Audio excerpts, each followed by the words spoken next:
Vale, pues como se he comentado antes, ahora comienza el doctor José Manuel Barragán, jefe del Servicio del Complejo Asistencial de Ávila y vicepresidente de Socalmi, que es Cantabria, Castilla y León, sí.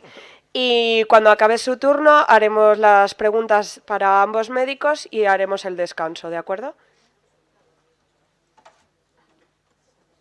Si quieren la pongo yo. Como quieras. Sí.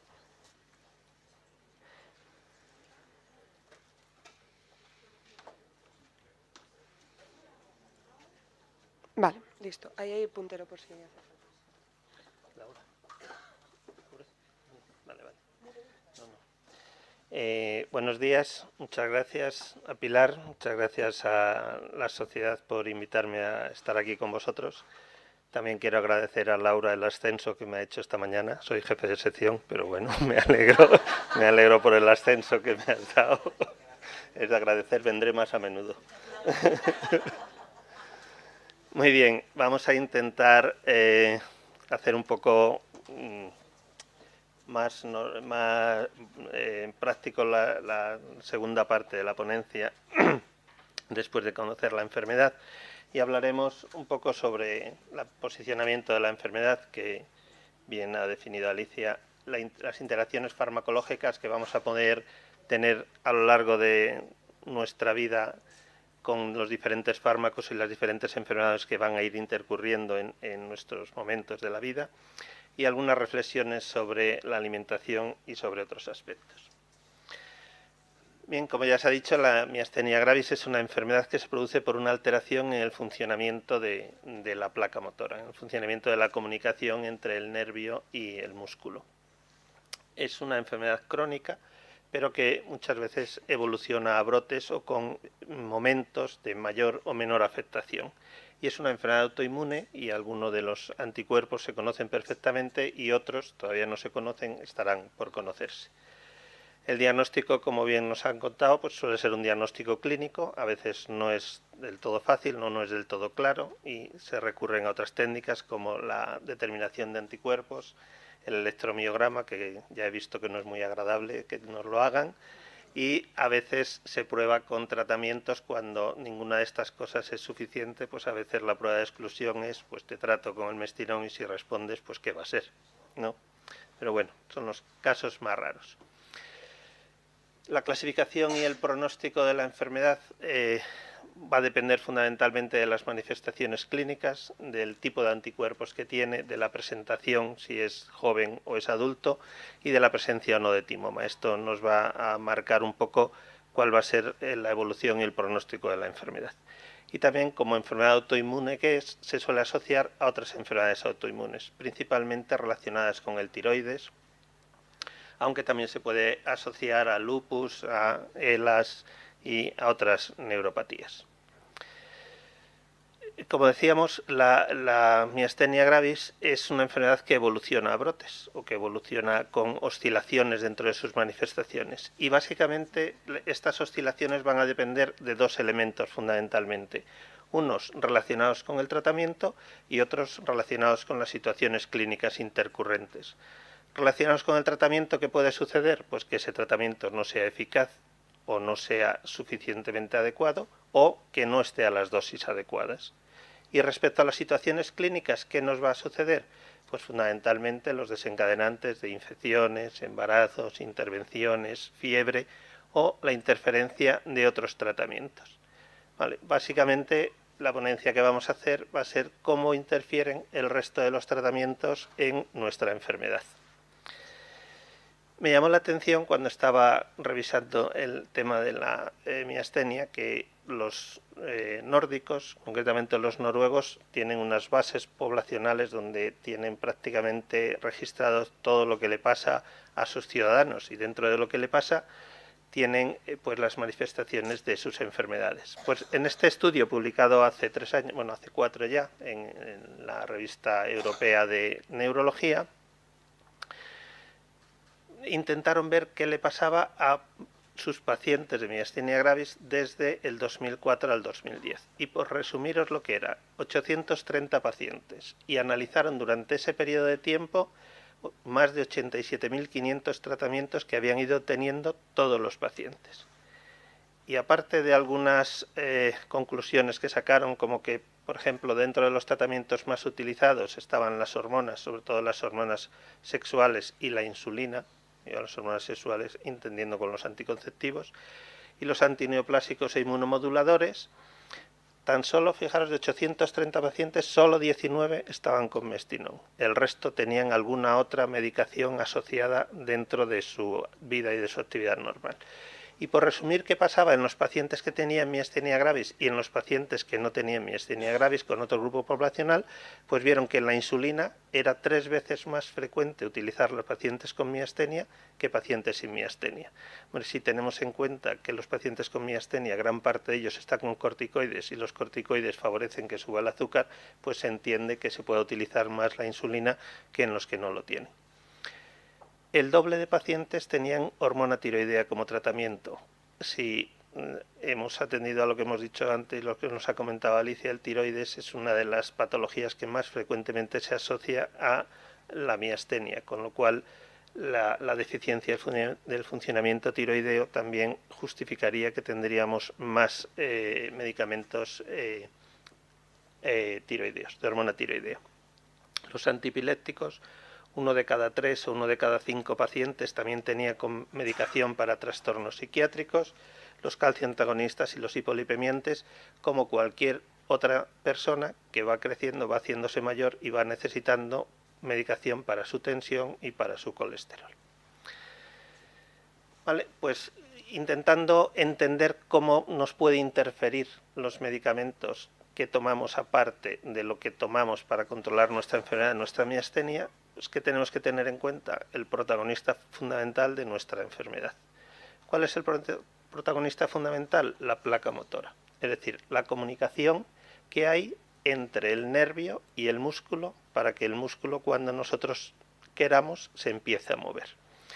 Y en esa comunicación podemos ver 3 elementos fundamentales. Tenemos el nervio, que envía la orden, tenemos el músculo, que es el que recibe la orden, y tenemos un espacio intermedio, que es ese pequeño espacio por el que viajan los transmisores para que lleguen al músculo para que haga su orden. Entonces, cualquier fármaco que me vaya a interferir cualquiera de estos 3 puntos me puede interferir en mi enfermedad, en los síntomas de mi enfermedad. Y si repasamos algunos grupos farmacológicos, quizás de uso más común o más habituales, pues tenemos las benzodiazepinas. Me imagino que a todos les suena alguno de los nombres que figuran ahí, como es el alprazolam, el lorazepam, el diazepam, el bromazepam, es decir, por poner algunos de una lista bastante extensa. Realmente, más que afectar la placa motora, lo que van a producir estos fármacos es una relajación o una debilidad muscular, pero no debilidad como afectación de la placa motora, sino como menos intensidad de acción de la actividad muscular. ¿Para qué lo utilizamos? Fundamentalmente para episodios de ansiedad, para insomnios o para trastornos fóbicos o trastornos de pánico. También es relativamente frecuente la existencia de contracturas y otros problemas musculares para los que se utilizan relajantes musculares. Y podemos diferenciar varios tipos de relajantes musculares. Unos que llamamos relajantes musculares de acción central, que parece ser que actúan directamente a nivel del sistema nervioso central, no en la placa motora, y ahí tenemos el Yurelas o el Robaxin, que quizás a alguno le suene, y que se utiliza fundamentalmente en espasmos y en contracturas musculares. Aquí el problema de utilizar estos fármacos es que nos pueden ocasionar más relajación muscular de la que ya de por sí tenemos por la enfermedad. Y los analgésicos narcóticos, que fundamentalmente son morfinas, codeínas e hidromorfonas, ¿qué problema tenemos? El problema que tenemos es que a nivel del sistema nervioso central disminuyen la capacidad, el funcionamiento normal del ciclo respiratorio. Y el ciclo respiratorio fundamentalmente es vital que nuestros músculos ensanchen y contraigan la caja torácica para que éste funcione. Si perdemos ese estímulo a nivel central, pues el riesgo de estos fármacos no es tanto por acción sobre la placa motora, sino a este nivel. Y ya entrando en los fármacos que actúan más a nivel del protagonista fundamental, que es la unión neuromuscular, pues tenemos relajantes musculares que hacen su efecto justo en esa zona, en la zona donde empieza a contraerse el músculo. Y podemos diferenciar dos grandes grupos, uno relajantes musculares curarizantes y otros que veremos después. Los curarizantes son aquellos que nos bloquean totalmente los receptores postsinápticos donde tiene que unirse la acetilcolina para que se contraiga el músculo.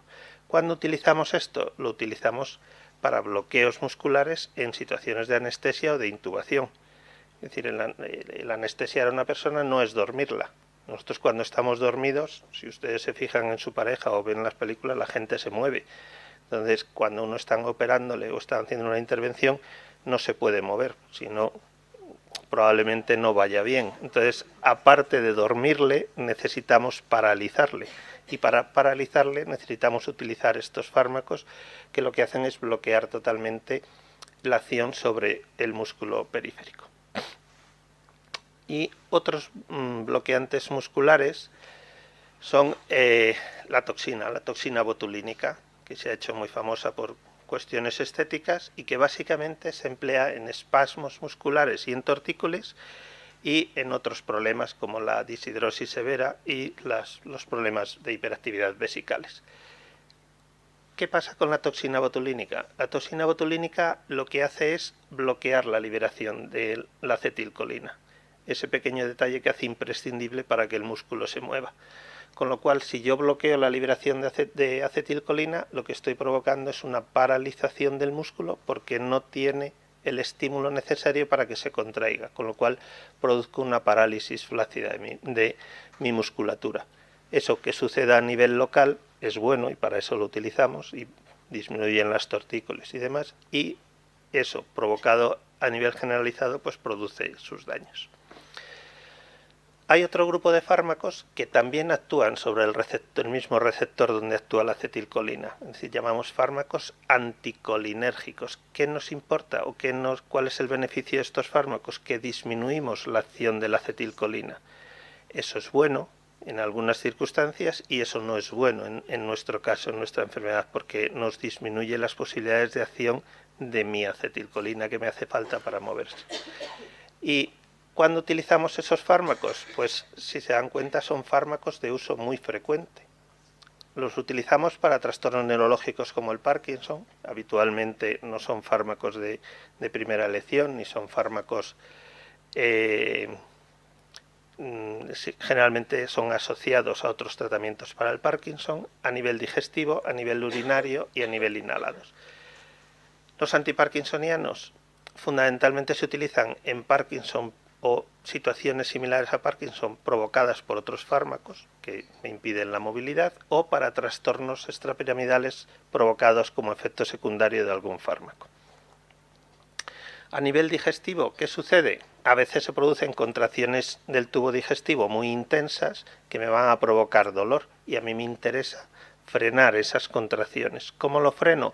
Bloqueando la acción muscular del músculo liso a nivel del tubo digestivo. ¿Cómo lo bloqueo? Con fármacos anticolinérgicos, porque me están impidiendo que hagan su efecto. Todos, me imagino que la mayoría les sonará la buscapina y les sonará el spasmotil.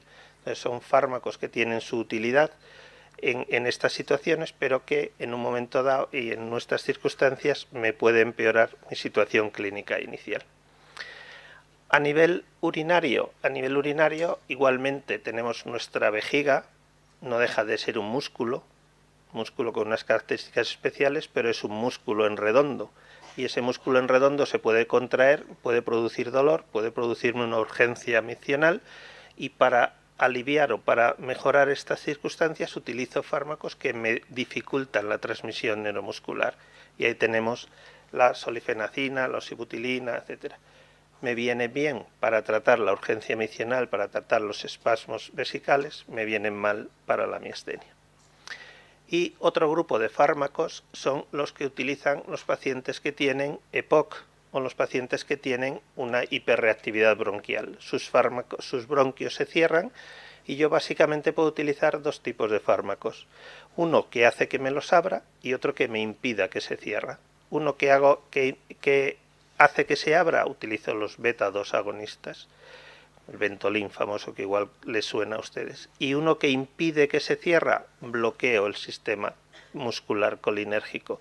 ¿Con qué? Con fármacos anticolinérgicos, que como son inhalados, habitualmente no suele haber efectos secundarios muy llamativos con este grupo de fármacos. Hablando de los dentistas, también se utilizan los anestésicos tópicos, y la lidocaína o la procaína pues quizás son de los fármacos anestésicos tópicos más utilizados pues para extraer una muela, para extraer algunas lesiones cutáneas menores, cuando necesitamos una anestesia local en un punto determinado. Es poco frecuente que afecte mucho a la transmisión del impulso nervioso y a la transmisión a la liberación de acetilcolina, pero el mecanismo de acción que tendría, que sería potencialmente de riesgo de cara a los pacientes con miastenia, es que interfiere y retrasa la liberación de esa acetilcolina, que es imprescindible para que mi musculatura se mueva. Otro grupo muy importante de fármacos son los antibióticos. ¿Quién no ha tenido una fiebre o quién no tiene una infección a lo largo de su vida? Pues si tienen una es para darle la enhorabuena, porque lo normal es tener varias. Con lo cual los antibióticos es algo que vamos a tener que utilizar casi siempre en nuestra vida.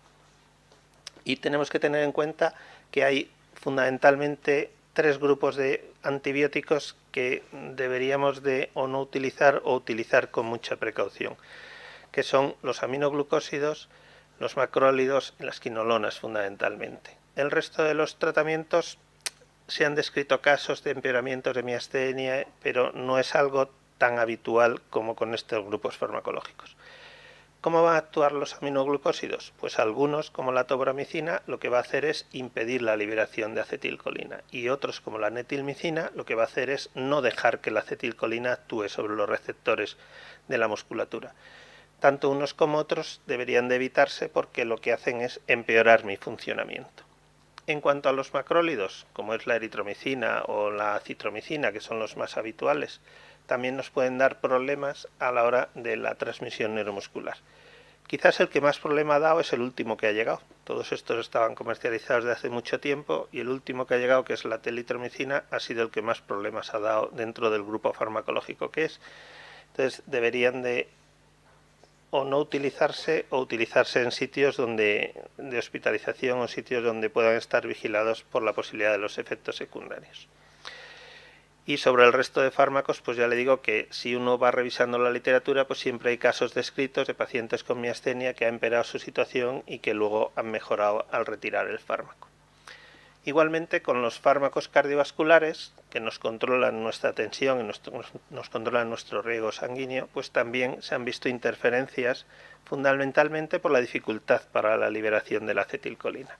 Y ahí tenemos antiarrítmicos, ahí tenemos beta bloqueantes como el propanolol o el atenolol, y también recordarles que los beta bloqueantes también se utilizan a nivel ocular.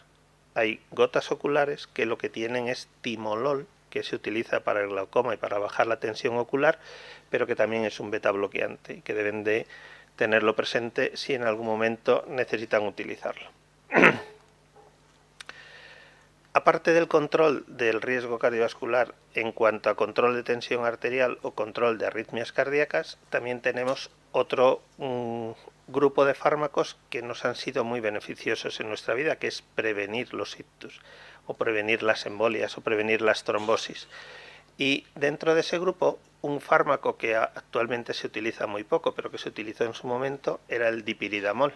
¿Qué pasa con el dipiridamol? El dipiridamol nos previene la formación de trombos, pero lo que hace es disminuir el efecto de los fármacos del tipo mestinón, que me hacen que tenga el efecto sobre la mejoría de los síntomas.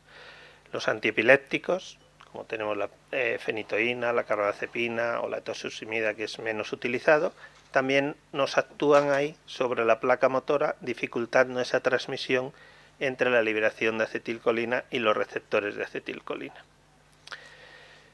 Otro grupo de fármacos que quizás se utilizan menos desde el punto de vista en cantidad, como es la cloroquina. La cloroquina tiene indicación en el paludismo, que afortunadamente aquí prácticamente no tenemos, y en algunas otras parasitosis, pero los antipalúdicos es un fármaco que se utiliza con relativa frecuencia en pacientes que tienen enfermedades reumatológicas de tipo lupus o de tipo artritis reumatoide, porque suelen mejorar la enfermedad.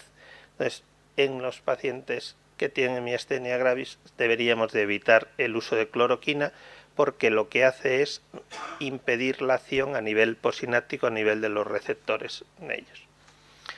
Los compuestos hormonales, pues fundamentalmente corticoides y fundamentalmente tirosina. ¿Qué sucede con los corticoides? Los corticoides debemos de utilizarlos de bajas dosis, ir aumentando la dosis, salvo situaciones de gravedad que podemos empezar con dosis más altas, aun sabiendo que un gran porcentaje de gente puede empeorar transitoriamente su situación de debilidad, su situación miasténica. Lo mismo que con algunos antibióticos, con fármacos para disminuir el colesterol, como son las estatinas, la atorvastatina o la simvastatina, hay casos descritos de empeoramiento de la miastenia que mejoran al retirar el fármaco, aunque realmente no se tiene muy bien conocido. Donde yo he consultado había 6 casos descritos, quiere decir que tampoco es para tenerle miedo a este grupo de fármacos. Y la otra gran grupo de fármacos que me interfiere como mi enfermedad, mi miastenia, es si no me deja liberar la acetilcolina, no porque me bloquee su efecto, sino porque impide los mecanismos que hay para la liberación de ese neurotransmisor. Para que salga la acetilcolina que está en estas vesículas, necesita que aquí entre calcio y que este calcio, por una serie de mecanismos, facilite la llegada de estas vesículas aquí y libere el contenido. Si no, aunque las vesículas estén ahí, no se va a producir la liberación. Vale, pues hay un grupo de fármacos que lo que hace es que no me deja entrar el calcio adecuadamente ahí, con lo cual no me deja que esas vesículas lleguen hasta el final del terminal nervioso para que luego se puedan liberar. ¿Qué grupo de fármacos tenemos ahí? Pues fundamentalmente los bifosfonatos. ¿Qué son los bifosfonatos? Fármacos que se utilizan para el tratamiento de la osteoporosis y en algunos momentos para gente que tiene los calcios muy altos. ¿Qué me van a hacer? Me bajan tanto el calcio que no me dejan que entre calcio suficiente para que esas vesículas lleguen al final de su trayecto. El magnesio, que a veces lo utilizamos porque cada vez lo determinamos más y que tiene sus utilidades, pero que no es un fármaco que se utilice de forma habitual. Entonces, si yo no tomo magnesio, sí, usted sí toma magnesio. Cada vez que toma un antiácido, cada vez que toma laxantes, casi todos ellos van con magnesio. La verdad es que lo normal del magnesio es estar entre 1,8, 3, 3,5, es decir, llegar a 5, llegar a 14 es una barbaridad, yo jamás lo he visto. Pero bueno, a medida que tenemos más magnesio, el magnesio va a competir por el calcio, no va a dejar entrar el calcio y me va a producir esos efectos por una competición entre un metal y otro. Con el litio sucede lo mismo. El litio es otro elemento, igual que el calcio, igual que el magnesio. Tiene unas indicaciones muy precisas, sobre todo en gente con trastornos del estado de ánimo o con gente con episodios maníaco-depresivos, pero el mecanismo de acción es lo mismo. No me deja que el calcio actúe adecuadamente ahí. Y otros elementos que quizás utilizamos mucho más frecuentemente, que son los contrastes yodados. En un momento determinado necesitamos un TAC, necesitamos un escáner. Y el contraste yodado, poner contraste o no poner contraste, es como ver en blanco y negro o ver en color. Quiere decir, si yo no tengo contraste hay cosas que no puedo diferenciar y si tengo contraste sí. Entonces, la gran mayoría de las veces cuando hay alguna anomalía necesitamos contraste para caracterizarlo mejor.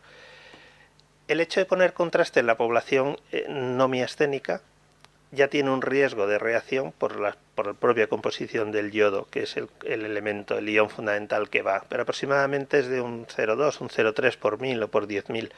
Aquí las manifestaciones o las complicaciones o las reacciones son más frecuentes, entre un 2 o un 3%. Tampoco es mucho, un 2 o un 3%, ya afirmaríamos que todos los fármacos tuvieran un 2 o un 3% de riesgo, pero claro, estamos hablando de 100 o 1000 veces más que en una población no miasténica. Mecanismo, lo mismo, compite por la acción del calcio. Y otro grupo de fármacos, prácticamente si las comunicaciones que hay con diferentes fármacos podemos encontrar casi con todos ellos. A veces nos focalizamos mucho en los fármacos y no nos damos cuenta de otros elementos que también pueden provocarnos cierto daño. Y, por ejemplo, hay descritos casos de mortalidad por intoxicaciones por algunas plantas. Concretamente, el Clistanus colinus es una planta que afortunadamente crece en el Himalaya, con lo cual nosotros no tenemos riesgo. Y entonces, ¿qué sucede? Que a veces la gente lo toma pues como para masticar, como para mascar, a veces hace infusiones o a veces lo utiliza como condimentos. Y a veces se ha visto que produce grandes problemas y una mortalidad bastante alta, en torno al 30% del que ingiere suficiente cantidad de esto se muere. ¿Y qué se ha visto que pasa? Que lo que hace es que bloquea los receptores postsinápticos, ¿vale? Entonces, quiere decir que a veces no es cuestión de fármacos, sino es cuestión de algunos elementos que tomamos inadvertidamente a la hora de tomarlo.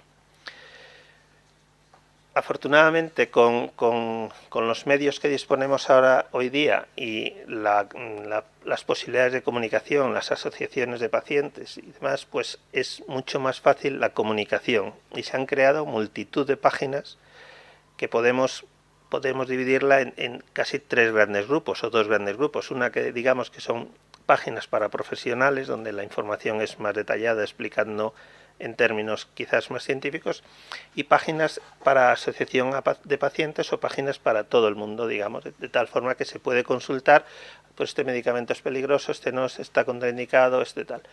Yo os aconsejo que desde la asociación pues intentéis buscar siempre consejo y que lo que pongáis ahí sea fiable, porque es la forma como la gente se sentirá más a gusto y lo consultará con más confianza. Y luego me ha llamado la atención una página que he encontrado de fármacos que no han hecho nunca nada en la miastenia. Y dice, uy, pues qué bien, en lugar de buscar si hay un problema, pues voy a buscar mi fármaco ahí. Oye, nunca ha habido ningún problema, vale, pues lo uso, que igual es más fácil desde el otro punto de vista. Bien, y dejando los fármacos, quería hablar 2 cosas de la alimentación y 2 cosas de otros problemas de inmunización. Respecto a la alimentación, ¿qué consideraciones podemos poner sobre la alimentación? Y ahí no ponemos en miastenia gravis. Que básicamente sería bueno que cumpliera 4 leyes: ley de cantidad, ley de calidad, de armonía y de adecuación. ¿Qué quiere decir ley de cantidad? Que tomemos la alimentación que necesitemos. Es decir, si yo tengo una vida muy activa, necesito consumir más calorías que si mi actividad es apretar el mando a distancia desde el sofá. Entonces tenemos que ir adecuando a lo que yo necesito. La ley de la calidad, ¿qué es? Que intentemos tomar alimentos que sean realmente de calidad, que tengan los aminoácidos esenciales, que tengan minerales, que tengan vitaminas. La ley de la armonía quiere decir que sean proporcionales, que no me lía a comer hidratos de carbono, tomo bollos y croissants, no tiene sentido, o me como solo torrendos y torrendos, sino que sea proporcionado unas cosas con otras. Y la ley de adecuación es que lo vayamos adoptando a nuestra situación personal de cada uno. Es decir, si yo soy alérgico al gluten, no tomo gluten; si yo tengo otro tipo de enfermedad, pues lo voy adecuando, y a veces lo tengo que adecuar a mi situación económica. La langosta no es buena para todos los días. Bien, y en los pacientes con miastenia gravis, ¿qué tenemos que tener en cuenta? Pues fundamentalmente que habitualmente tenemos dificultad para movilizar la musculatura. Entonces debemos de intentar que la comida esté lo suficientemente preparada para evitarnos todo ese trabajo de masticación y de adecuación del alimento para que yo lo pueda deglutir. Me ha llamado la atención que en la cena de ayer, curiosamente, bueno, yo cogí la cena y luego reflexionando dice, fíjate, está preparado todo para que no haya ese trabajo, ese exceso de trabajo de masticación, ¿vale? También hay que tener en cuenta qué fármaco se utiliza, en qué situaciones estoy, para adecuar la alimentación a estas circunstancias personales de cada uno. Debemos de evitar alimentos muy secos o que fácilmente se conviertan en polvo, como tipo polvorones o tipo pastas muy secas. ¿Por qué? Porque si eso se impregna en mi faringe, me va a producir tos, me va a producir la obligación de unos movimientos musculares de los que yo, como miasténico, igual no soy capaz o no tengo la capacidad para producirlo. Es conveniente que vaya todo bien hidratado, de tal forma que entre comida y comida se ingiera algo de líquido, valorar si necesito más sales, menos sales, no abusar de la fibra y evitar comidas muy condimentadas. Adecuar a las situaciones, es decir, si tengo diarrea no tengo tanta fibra, si tomo mucho corticoide que me va a retener líquidos y me va a retener sales y potasio, pues intento tomar alimentos menos ricos en potasio o menos ricos en sales, ¿vale? Quito los salados, quito las patatas fritas, los alimentos precocinados. El 75% de la sal que tomamos es sal añadida. Todos los alimentos tienen sal, todos los alimentos tienen sal. El resto de sal lo añadimos porque nos gusta, no porque lo necesitemos. Y es trabajo que le damos a nuestro organismo para luego eliminarlo.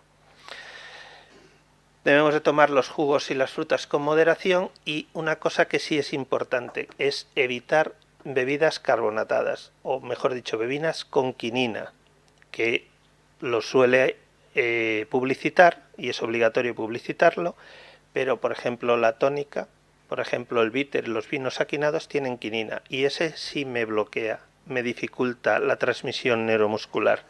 Entonces el gin tonic hay que hacerlo con otra cosa. Vale. Otras consideraciones que no quería dejar pasar. Una es sobre las medidas preventivas. ¿Qué tenemos que hacer? ¿Es bueno vacunarse? ¿No es bueno vacunarse? Mirad, un estudio publicado el año pasado, bueno, el 2017, hubo un grupo de pacientes con miastenia gravis que se le vacunó de la gripe y un grupo de pacientes con miastenia gravis que no se le vacunó de la gripe. ¿Cuáles fueron los resultados? Los no vacunados tuvieron más episodios de gripe, lo pasaron mucho peor que los vacunados. ¿Por qué? Porque si yo prevengo una infección respiratoria, tengo menos posibilidades de que mi cuerpo haga una crisis miasténica que si no lo prevengo. ¿Qué se ha visto también? Se ha visto que en los pacientes con difteria y con tétanos que se ha vacunado, el hecho de tener una enfermedad autoinmune o el hecho de estar con tratamiento con corticoides no hace que mi cuerpo responda peor. Es decir, va a fabricar los mismos anticuerpos que si no tuviera la miastenia gravis. Por lo tanto, es recomendable vacunarse para prevenir infecciones respiratorias. Menos riesgo la vacuna que el proceso infeccioso que vamos a prevenir. ¿Qué tenemos que tener en cuenta? Que la mayoría de la gente que está con miastenia gravis está inmunodeprimida, bien porque está con tratamiento con corticoides, bien porque está con tratamiento con algún otro inmunosupresor. Con lo cual debemos de tener precaución con aquellas vacunas que son virus vivos o virus atenuados, porque hay más riesgo de que en lugar de provocarnos una inmunización, nos provoquen una enfermedad. 2 puntos. No donar sangre, no donar órganos. ¿Por qué no donar sangre? Porque la mayoría estamos con tratamientos, inmunosupresores, corticoides, y en la sangre va a ir eso. Y luego porque puede que enviemos nuestros anticuerpos que me están haciendo daño a mí, lo podemos trasladar al receptor de ese donante de sangre. ¿Por qué no donar órganos? Porque en la mayoría de los órganos probablemente se encuentren el mismo problema, tengan una placa de miastenia y no funcionen adecuadamente al receptor. Por lo tanto, y ya para terminar, hay que, a la hora de manejar la miastenia, hay que tener en cuenta los tratamientos para la miastenia, hay que tener en cuenta que además de miastenia podemos tener el resto de enfermedades que tenemos el resto del mundo, que necesitan sus tratamientos, igual que si no tuviéramos miastenia, y que tenemos que valorar las interacciones o las peligrosidades que puede tener unos con otros, y que igual que si no tuviéramos miastenia, no podemos tener un accidente, podemos necesitar una cirugía urgente, podemos quedarnos embarazados, es decir, todas las circunstancias del resto de la vida. Por lo tanto, hay que valorar las contraindicaciones de lo que necesitamos tomar, debemos de valorar las interacciones que pueden tener unos fármacos con otros, y siempre debemos de advertir a nuestro médico que nos va a atender. Igual que advertimos, soy alérgico a penicilina, pues yo tengo que decir, soy miasténico, con lo cual al médico no le hace ninguna gracia, pero como bien sabéis, y ya está. Y nada más, os invito a que en mi ciudad adoptiva, que es Ávila, intentéis hacer la siguiente jornada o la siguiente, no os aconsejo febrero, pero visto la experiencia de Burgos, bueno, muy bien.